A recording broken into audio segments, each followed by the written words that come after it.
Hi everyone, this is Captain Kyle. I'm here with the review on the cosplaysky.com Star Trek Classic Movie Era uniform. Also some tips for wearing it and using it. So let's first take a look at the components that make up the costume. The tunic, the pins, the pants, the boots, the belt. Let's take a look. So this is the tunic, the main piece. Looks pretty spot on. It does not come with the pins. I did have to get the chest insignia and also the rank pin. This rank pin happens to be the rank of captain to add to this costume.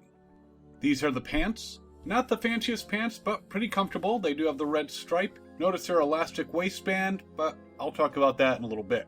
Then we have the belt. Very nice Star Trek belt, goes around your waist, and it has the nice Starfleet insignia. And finally, these are the boots that I wear with the costume. These do not come with the costume. I got them from Amazon. They're nice ankle boots. I use them for other Star Trek uniforms as well. So this is what the costume looks like on, as you probably noticed before. And it's a nice fabric. They call it uniform cloth. It feels pretty breathable. I don't think it's going to be too warm to wear at, say, Dragon Con or during one of the summer cons. Looks pretty good. Has a detailing on the sleeve. It did not come with these pins, as I mentioned. This one cost me, I believe, like $10. This one cost me like $15, so for 25 bucks, you can add that this is a rank pin for the rank of captain, because I'm Captain Kyle. And then we have the Starfleet emblem. This is a pretty cool belt. The equivalent belt is like $50 on Anovis. This is like $22. And you can also actually use it as a regular belt if you so choose to hold your pants up. Great conversation starter. The pants, as you saw, are elastic waistband pants. And they do have pockets, which is handy for cons. You can put your car keys, your wallet, your phone in them. But since they are elastic waistband, you got to worry about, someone pulling them down. Or if you put heavy things in your pockets, they can start to travel south. So the way I solve this is I'm actually wearing suspenders underneath this. It's a great way because you don't see them underneath the tunic, and it holds them in place so you can feel a little bit more secure. Alternatively, you could always put belt loops on it if you're that handy and you want to sew them on, but the suspender seems a pretty easy way to do it. The pants also have the nice Corellian blood stripe going down. Whoa, I'm sorry. Not Corellian blood stripe. Sorry. Different universe. But it does have the nice red stripe going down the black pants. I'm wearing, as you saw, the ankle boots. These particular boots I wear for a lot of my next gen costumes. So it's great to be able to use these for another costume. I like reusing shoes and other props. It does have the ability to open up the lapel, as you've seen them do in the movies. Now you might be wondering, and you might have wondered before when I was showing this, it has these silver chains, and I was wondering about these as well.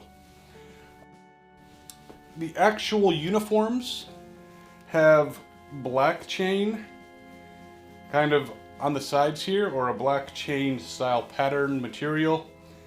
So that is attempting to be screen accurate. Unfortunately, they use silver chain. I did communicate with Cosplay Sky and let them know that this should be black if they're going to put it in. What I will probably do to change this over, or if you receive it with silver, what you can do is remove the chain and either do without, or get some black chain or even a black type of material from a fabric store, maybe some kind of pattern trim, and put it along the edges. But otherwise, the entire costume is $100, minus the belt, which is an extra $22. For $122, you have a very nice costume. You might have to make a couple changes, wear some suspenders, get the boots, but otherwise, I think overall it looks good. Is it 100% screen accurate? Absolutely not. I have friends, if I tried to claim it was as such, would probably draw and quarter me. The collar is a little bit different.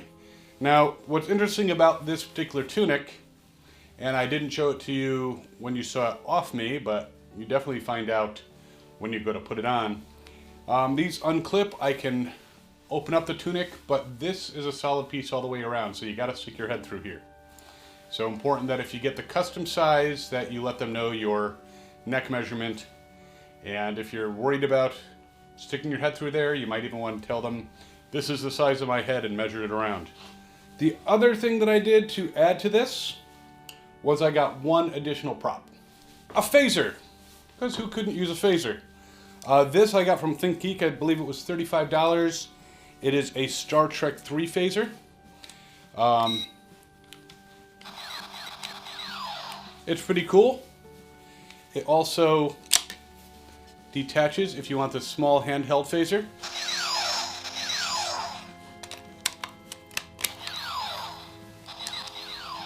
If you want, and I'm actually considering this, is taking the phaser, and I have two options. I have a holster that I use for the Star Trek new movie phaser, which I might put on the belt so that I can carry it on my hip, or put a little adhesive Velcro on the side of the belt, put a little bit of Velcro here, and then you can stick it on the side.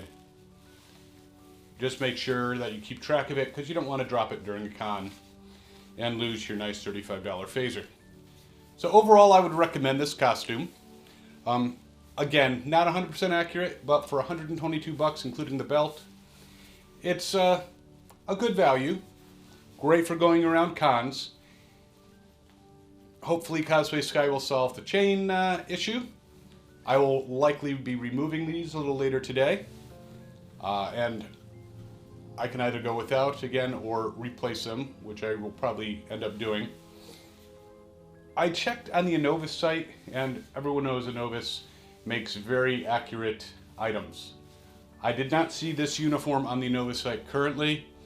The belt that they have for this uniform, they do sell that, and it's $50. I imagine, just looking at their general pricing, that getting this full uniform from Inovis, should they offer it, I'm not sure if they offered it in the past or if they're going to offer it in the future, but if you buy one of those, you're probably looking at quite a bit more money. So if we're going to a con, something happens to your costume, you're not talking, you're losing like $1,000. You're talking, again, 122 bucks.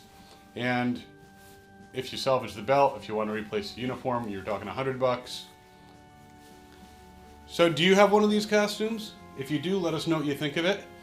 Did you like this review? Leave some comments below. Maybe hit that like button. And hope to see you on the con floor. As always, have fun and cosplay on. Thank you for watching. We hope you liked this video. Do you want us to review or show the build on another costume? Comment below and let us know. Check out these other videos in the meantime, and don't forget to subscribe.